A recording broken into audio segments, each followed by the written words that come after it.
ሰላም ጤና ይስጥልን አድማጭ ተመልካቾቻችን፣ ባለፉት 12 ሰዓት የተሰሙ ወቅታዊና ትኩስ መረጃዎችን እናደርሳችኋለን። በመጨረሻም አሜሪካና ኢራን የተኩስ አቁም ስምምነት ተስማምተዋል። ይህ የተኩስ አቁም የሚቀጥለው ለ2 ሳምንት ሲሆን ትራምፕ በኢራን ላይ ከፍታሉ ካሉት መጠነ ሰፊ ጥቃት ከደቂቃዎች በፊት የተስማሙ ሲሆን በስምምነቱ መሰረት ኢራን ወሳኝ የሆነውን የነዳጅ መተላለፊያ የሆርሙዝ ሰርጥን የምትከፍት ሲሆን በተቃራኒ ወገን ደግሞ እስራኤልና አሜሪካ በኢራን የሚፈጽሙትን ጥቃት ያቆማሉ ማለት ነው።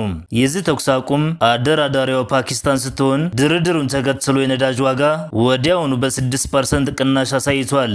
በእነዚህ 2 ሳምንቶች ሁለቱ ወገኖች ጦርነቱን በዘላቂነት የሚያቆምበትን ውይይት በቀጣዩ አርብ በኢስላማባድ ያደርጋሉ ተብሎ የሚጠበቅ ሲሆን የእስራኤሉ ፕሬዝዳንት ቤንጃሚን ኔታንያሁ እንዳሉት ስምምነቱን የሚደግፉት እንደሆነና ነገር ግን የተኩስ አቁሙ በሊባኖስ ከሂዝቦላ ጋር እየተደረገ ያለውን ጦርነት እንደማይጨምር ገልጸዋል።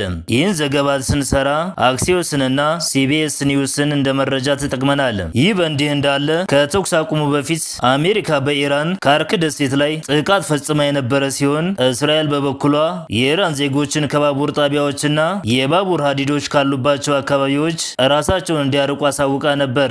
ዘገባዎቹ የሮይተርስና የዘጋርዲያን ናቸው።